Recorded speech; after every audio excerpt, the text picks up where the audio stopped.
নমস্কাৰ সকলোকে পুনৰবাৰ টিকে মাইণ্ডৰ অন্য এটা ৰাতিপুৱাৰ ধামাকাদাৰ খবৰলৈ স্বাগতম জনাইছো। অন্য দিনৰ দৰে আজিও আপোনালোকৰ কাৰণে দিনটোৰ কেবাটাও গুৰুত্বপূৰ্ণ খবৰ লৈ আহিছো। ভিডিঅ'টো প্ৰথমৰ পৰা শেষলৈকে চাই থাকিব।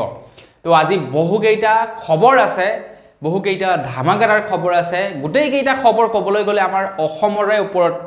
অন্য দিনাখন মই আপোনাৰ দেশ বিদেশৰ লগতে নানান ধৰণৰ খবৰ আনো, কিন্তু আজি আমাৰ অসমৰ ওপৰতে খবৰ কেবাটাও ওলাইছে, আমাৰ অসমৰ ভিতৰতে কেবাটাও খবৰ ওলাইছে। তো ভিডিঅ'টো শেষলৈকে চাই থাকিব। আগবাঢ়িছো প্ৰথমটো খবৰ ফালে। প্ৰথমটো খবৰ ওলাইছে আমাৰ অসমত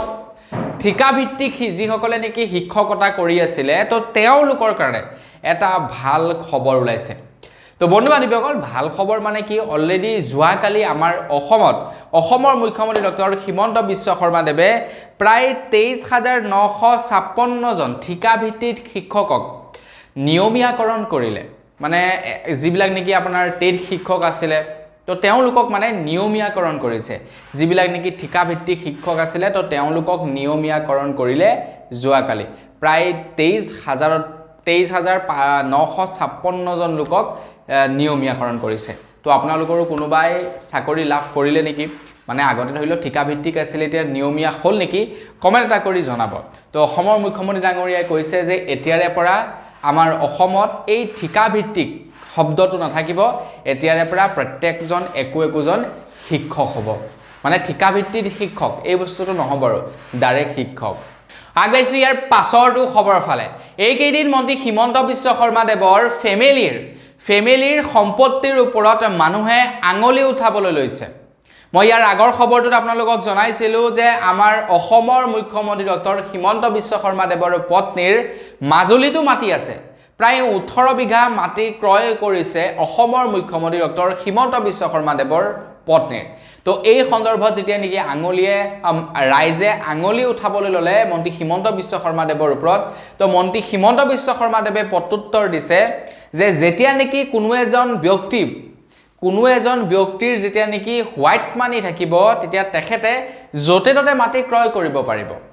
মানে ব্লেক মানি থকাসকলেহে ক্ৰয় কৰিব নোৱাৰিব। তো তেখেতলোকৰ মানে ব্লেক মানি নাই, অকল হোৱাইট মানি। চাৰিওফালে তেওঁলোকৰ কেৱল হোৱাইট মানি, আৰু যাৰ কাৰণে নেকি তেওঁলোকে গোটেই অসমৰ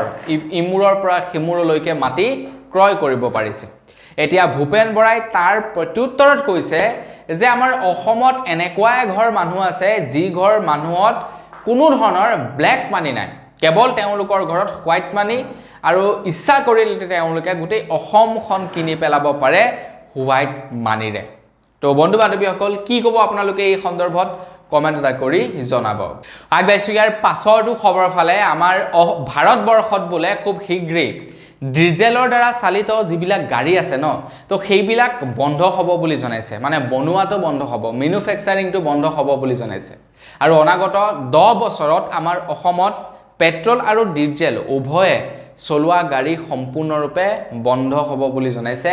নীতিন গাডকাৰীদেৱে। তো নীতিন গাডকাৰীদেৱে জনাইছে যে ডিজেলৰ দ্বাৰা যথেষ্ট পৰিমাণৰ পলিউশ্যন হয়, পেট্ৰলৰ দ্বাৰা যথেষ্ট পৰিমাণৰ পলিউশ্যন হয়। এতিয়া যিবিলাক অলৰেডি চলি আছে সেইবিলাক চলি থাকিব, কিন্তু নতুনকৈ ডিজেলৰ দ্বাৰা চালিত গাড়ী খুব সোনকালেই ভাৰতবৰ্ষত মেনুফেকচাৰিং কৰাটো সম্পূৰ্ণৰূপে বন্ধ কৰিব বুলি জনাইছে। তো আপোনালোকে ভাল পাব নে বেয়া পাব কমেণ্ট কৰি জনাব। পেট্ৰল ডিজেলৰ গাড়ী বন্ধ হৈ গ'লে কিন্তু আমাৰ পকেটটো অকণমান ঢিলা হ'ব। কিয় বাৰু কওকচোন? বেটাৰীৰ দ্বাৰা চালিত গাড়ীবিলাকৰ দাম বহুত বেছি, সাংঘাতিক বেছি। কিন্তু তো গাড়ী চাড়ী কিনিবৰ কাৰণে ভাবিব লাগিব আমি আকৌ এবাৰ। আগবাঢ়িছোঁ ইয়াৰ পাছৰটো খবৰ ফালে। ইয়াৰ পাছৰ খবৰটো ওলাইছে আমাৰ অসমৰ ৰাজ্য চৰকাৰৰ যিবিলাক চাকৰিয়াল আছে, তো তেওঁলোকৰ কাৰণে এটা ভাল খবৰ ওলাইছে। অসম চৰকাৰৰ ফালৰ পৰা 2 অক্টোবৰ তাৰিখৰে পৰা এটা পৰ্টেল মুকলি কৰিব, যিটো পৰ্টেলৰ জৰিয়তে পাৰম্পৰিক পদ্ধতিৰে যিসকল চাকৰিয়াল আছে, তো তেওঁলোকে ট্ৰান্সফাৰৰ কাৰণে আবেদন কৰিব পাৰিব বুলি জনাইছে। ছাপ'জ যেনিবা মই চাকৰি কৰি আছোঁ নৰ্থ লখিমপুৰত, মোৰ ঘৰ যেনিবা গোলাঘাটত, আপোনাৰ ঘৰ যেনিবা নৰ্থ লখিমপুৰত, আপুনি চাকৰি কৰি আছে গোলাঘাটত, ঠিক আছে? তো আমাৰ মানে ঘৰকেইটা অদল বদল হৈ আছে। তো আমি কি কৰিব পাৰিম, আপোনাৰ জেগাত মই যাব পাৰিম, আৰু মোৰ জেগাত আপুনি আহিব পাৰিব এটো পাৰম্পৰিক পদ্ধতিত আমি মানে এক্সচেঞ্জ কৰিব পাৰিম কিন্তু একেটা পৰ্যায়ৰ চাকৰি হ'ব লাগিব একেটা ডিপাৰ্টমেন্টৰে চাকৰি হ'ব লাগিব তেতিয়াহে অদলি বদলি কৰিব পাৰিব সাপোজ এজন ডক্টৰে যেনিবা এজন টিচাৰৰ লগত অদল বদল কৰিব বিচাৰিলে তো তাতনো আৰু ক'ত পাৰিব তাততো নোৱাৰিব তো তেখেতো এজন হে একে পৰ্যায়ৰ ডক্টৰ হ'ব লাগিব তো তেতিয়া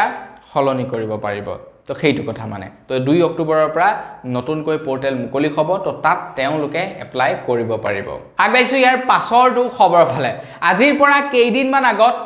অখিল গগৈ ডাঙৰীয়াই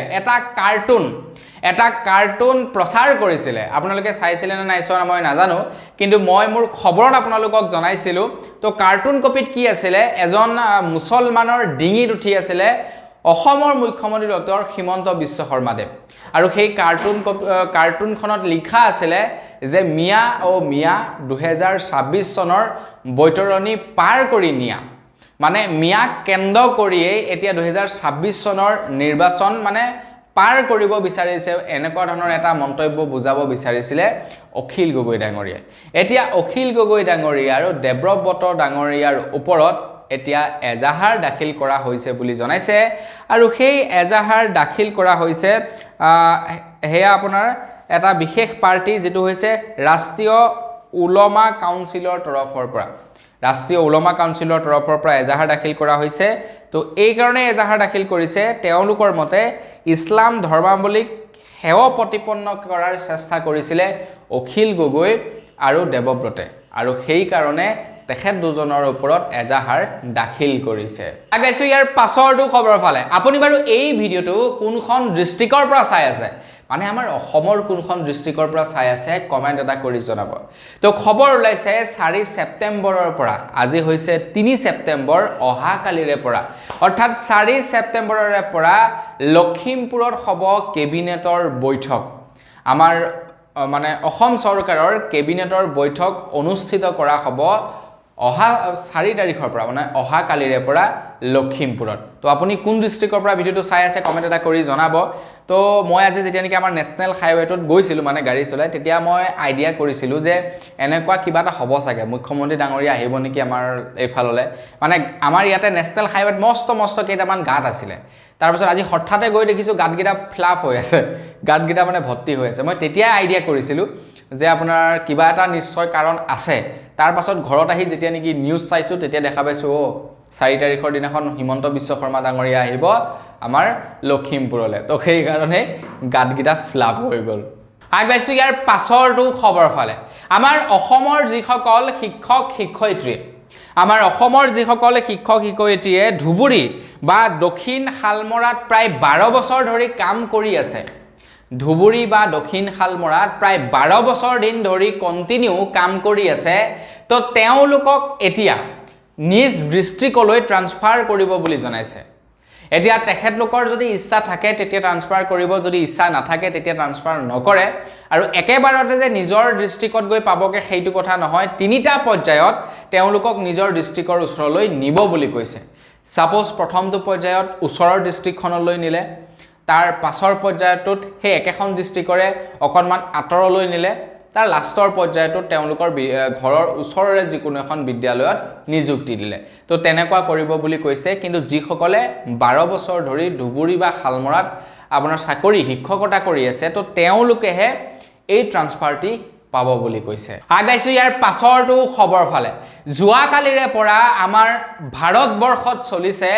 বিজেপি নতুন সদস্য ভৰ্তি অভিযান আৰু এই অভিযান 10 নৱেম্বৰলৈকে চলিব বুলি জনাইছে যিসকলে অলৰেডি বিজেপিত ভৰ্তি হৈ আছে তেওঁলোকে তো থাকিবই কিন্তু নতুনকৈ মানুহ ভৰ্তি কৰিব 10 নৱেম্বৰ তাৰিখলৈকে এতিয়া আপুনি যদি কাউন্টিং ওয়াইজত চাই তেতিয়া বিজেপিৰ ঢেৰ সদস্য বিজেপিৰ তেওঁলোকৰ সমৰ্থক ঢেৰ পাব এতিয়া মোৰ লগতে এবাৰ এনেকুৱা হৈ গৈছিল ইয়াৰ আগত যেতিয়া নেকি বিজেপিৰ সদস্য ভৰ্তি কৰাইছিলে তেতিয়া মোক এজনে আহি মোৰ মোবাইল নাম্বাৰটো খুজিলে মই মোবাইল নাম্বাৰটো দি দিলো কিহৰ কাৰণে খুজিছিলে গম নাপালো তাৰ পাছত মেছেজ আহিছে যে মই দেখোন বিজেপিৰ এজন পাৰ্মানেন্ট সদস্য হৈ গলো মোক মানে এড কৰি দিলে বিজেপিৰ সদস্যত এতিয়া সেই হিচাপত হয়তো তেওঁলোকৰ সদস্য ঢেৰ কিন্তু প্ৰকৃততে কেইজন সদস্য আছে সেইটোহে ডাঙৰ কথা মানে ডাই হাৰ্ট ফেন কেইজন আছে এইটোহে ডাঙৰ কথা আগবাইছোঁ ইয়াৰ পাছৰটো খবৰ ফালে ইয়াৰ পাছৰ খবৰটো ওলাইছে ৰাজস্থানৰ পৰা তো ৰাজস্থানৰ হাইকোৰ্টে এটা নিৰ্দেশনা জাৰি কৰিছে যে ৰাজস্থানত যিসকল চৰকাৰী চাকৰিয়াল আছে তো চৰকাৰী চাকৰিয়ালসকলৰ যদি তেওঁলোকৰ সন্তান দুটাতকৈ বেছি থাকে তেন্তে তেওঁলোকে বোলে আপোনাৰ ওপৰলৈ যাব নোৱাৰিব মানে পদোন্নতি কৰিব নোৱাৰিব বুলি জনাইছে যেটো কয় প্ৰমোশন মানে প্ৰমোশন বুলি কয় তো প্ৰমোশন নাপাব বুলি জনাইছে যদি তেওঁলোকৰ দুটাতকৈ বেছি বোলে সন্তান থাকে এই নিয়মটো ৰাজস্থানত বনাইছে আমাৰ অসমতো এনেকুৱা কিবা এটা নিয়ম বনাইছিলে নেকি পাহৰিছো বাৰু এক্স্যাক্টলি মনত নাই এতিয়া আপোনাৰ দুটাতকৈ বেছি ল'ৰা ছোৱালী থাকিলে চাকৰি নাপায় এনেকুৱা কিবা এটা নিয়ম বনাইছিলে হ'বলা আমাৰ অসমতো তো এতিয়া খবৰ ওলাইছে ৰাজস্থানৰ পৰা ৰাজস্থানতো ঠিক তেনেকুৱা ধৰণৰ এটা নিৰ্দেশনা জাৰি কৰি দিছে উচ্চতম ন্যায়ালয়ে আগবাইছোঁ ইয়াৰ পাছৰটো খবৰ ফালে আমাৰ অসম চৰকাৰে আমাৰ অসমৰ যিসকল নেকি শিল্পী আছে তো অসমৰ শিল্পীসকলক এতিয়া পেনশন দিয়াৰ ব্যৱস্থা কৰি দিছে তো আপোনালোকে যদি এজন শিল্পী তেন্তে আপোনালোকেও লাভ কৰিব পেনশন অসম চৰকাৰৰ ফালৰ পৰা তো আপোনালোকে অনলাইনৰ মাধ্যমত এপ্লাই কৰিব লাগিব তো এপ্লাইটো কৰি থক কেনেকৈ এপ্লাই কৰিব ৱেবছাইটটো আপোনালোকক জনাই দিছো ৱেবছাইটটো হৈছে www.directorculture.assam.gov.in তো এই ৱেবছাইটৰ জৰিয়তে আপোনালোকে কৰিব পাৰিব আৰু তাৰ লগে লগে আপোনাৰ অন্য এটা ৱেবছাইটো দিছে hilpiassam.com এই ৱেবছাইটটো আপোনালোকে এপ্লাই কৰিব পাৰিব 15 অক্টোবৰলৈকেহে কেৱল এপ্লাই চলিব মানে এই মাহটোৱে আবেদন চলিব তো আপোনালোকে আবেদনটো কৰি ল'ব যদি আপোনালোকে একোজন শিল্পী তেন্তে পেনশন লাভ কৰিবৰ কাৰণে আপোনালোকে এপ্লাই কৰি ল'ব অসম চৰকাৰৰ ফালৰ পৰা পেনশন দিব আগবাইছোঁ ইয়াৰ পাছৰটো খবৰ ফালে ইয়াৰ পাছৰ খবৰটো ওলাইছে দৰঙৰ পৰা যিটো সময়ত নেকি সব ফালে হিন্দু মুছলিমৰ মাজত বিতৰ্ক চলি আছে তো সেই সময়তে আকৌ দৰঙৰ পৰা খবৰ ওলাইছে যে দৰঙত হিন্দু মুছলিম সকলোৱে মিলি শপত গ্ৰহণ কৰিছে শপত গ্ৰহণ কি কাৰণে কৰিছে তো তেওঁলোকে শপত গ্ৰহণ কৰিছে যে হিন্দু আৰু মুছলিমক লৈ যিবিলাক নেকি পলিটিচিয়ানে তেওঁলোকৰ ৰাজনৈতিক স্বাৰ্থ লাভালাভৰ কাৰণে হিন্দু মুছলিমক মানে বিভাজন কৰিব বিচাৰিছে তো তেওঁলোকে হাজাৰ চেষ্টা কৰিলেও বিভাজন নহয় বুলি শপত লৈছে ধুবুৰীত এই শপত লৈছে হিন্দু মুছলিম সকলোৱে মিলি যে আমি বিভাজন নহওঁ যিমান ৰাজনৈতিক নেতাসকলে যিমানে চক্ৰান্ত নকৰক কিয় আমি আতৰ নহওঁ বুলি মানে ডিভাইড নহওঁ বুলি তেওঁলোকে সংকল্প লৈছে তো বন্ধু বান্ধৱীসকল এই সংকল্প যদি গোটেই অসমত লৈ ল'লেহেঁতেন সাৰা অসমে যদি সংকল্প লৈ ল'লেহেঁতেন কেনেকুৱা হ'লহেঁতেন বাৰু আগবাইছোঁ ইয়াৰ পাছৰটো খবৰ ফালে ইয়াৰ পাছৰ খবৰটো অৱশ্যে এটা ভাল খবৰ মহিলাসকলৰ কাৰণে এটা ভাল খবৰ 15 ছেপ্টেম্বৰৰ পৰা এই মাহৰ 15 ছেপ্টেম্বৰৰ পৰা অৰুণোদয় আঁচনিৰ কাৰণে এপ্লাই হ'ব তো আপোনালোকৰ কাৰণেও এপ্লাই হ'ব প্ৰত্যেকটো সমষ্টিতে 10,000 কৈ নতুন মহিলাক এড কৰিব মানে এটা সমষ্টিৰ এখন গাঁৱৰ কথা যদি ক'বলৈ যাওঁ এখন গাঁৱত হয়তো চাগে 30ৰ পৰা 50 জন মান গৰাকী মহিলা চাগে এড হ'ব এইবাৰ অৰুণোদয় আঁচনিত এটা কথাটো হৈ গ'ল যে কোনবিলাক মহিলা আপোনাৰ এড হ'ব যিবিলাকে নেকি বিজেপিৰ সৈতে লাগি থাকে নে যিসকলে নেকি বিজেপিৰ লগত কোনো ধৰণৰ লেনাদেনা নাই তেওঁলোকে ঘৰতে বহি থাকে তেওঁলোকে পইচা পাব নে যিসকলে প্ৰকৃততে পাব লাগে তেওঁলোকে পাব এইটো এটা ডাঙৰ প্ৰশ্নবোধক চিন আগবাইছোঁ ইয়াৰ পাছৰটো খবৰ ফালে ইয়াৰ পাছৰ খবৰটো ওলাইছে ভ্ৰাম্যমান জগতৰ পৰা এইবাৰ ভ্ৰাম্যমান জগতত অত্যাধুনিক প্ৰযুক্তিবিদ্যা দেখিবলৈ পোৱা নাইনে বাৰু এইবাৰ ভ্ৰাম্যমান নাটক নহয় যেন এইবাৰ কিবা সাৰ্কাস যেন লগা নাইনে আপোনাৰ ডেন্স কৰিছে আপোনাৰ এফালে তেওঁলোক চলি গৈ আছে গাড়ী চলাইছে বাইক চলাইছে কিবা চলাইছে তো এইবিলাক আধুনিকতা অনাটো বেয়া নহয় আধুনিকতা আনিব লাগে দেখাব লাগে আধুনিকতা কিন্তু কথাটো হৈ গ'ল যে আধুনিকতা দেখাবলৈ গৈ তো বেলেগৰ বস্তু এটা অনুকৰণ কৰিবলৈ গৈ সেই বস্তুটোক ভালদৰে শিকি ল'ব লাগে তাৰ পাছত অনুকৰণ কৰিব লাগে এতিয়া বিভিন্ন ধৰণৰ আপোনাৰ হিন্দীৰ সেইবিলাকত দেখায় স্থানবিলাক দেখায় তো সেইবিলাককে দেখি এতিয়া আমাৰ অসমৰ থিয়েটাৰবিলাক মানে ভ্ৰাম্যমানতো ঠিক তেনেকুৱা ধৰণৰে দেখাবলৈ লৈছে কিন্তু যাৰ ফলত নেকি দুৰ্ঘটনা হোৱা আমি দেখা পাইছোঁ সেইদিনাখন যতীন বৰাৰ থিয়েটাৰত দুৰ্ঘটনা হ'ল শ্যামন্তিকাৰ ৰিয়ত দুৰ্ঘটনা হ'ল এইবাৰ প্ৰস্তুতি পৰাশৰ থিয়েটাৰত দুৰ্ঘটনা হ'ল বুলি খবৰ পাইছোঁ মুঠৰ ওপৰত সেইয়াই আৰু তো সেইবিলাক অকণমান চোৱা চিতা কৰিহে মোৰ মতে স্থানবিলাক কৰিব লাগে যাতে ধৰি লওক দৰ্শকৰো লোকচান নহয় আৰু যিসকল নেকি কলা কৌশলীয়ে সেই কামটো কৰে তেওঁলোকৰো লোকচান নহয় আগবাইছো ইয়াৰ পাছৰটো খবৰ ফালে আপোনালোকেতো নিশ্চয় বজাৰৰ পৰা গাখীৰ ক্ৰয় কৰি খায় মানে গাখীৰটো হয়তো আপোনালোকে কিনি খায় কিন্তু আপোনালোকে বজাৰৰ পৰা যেটো গাখীৰ কিনি খাই আছে সেইটো বাৰু প্ৰকৃততে গৰু গাখীৰ নে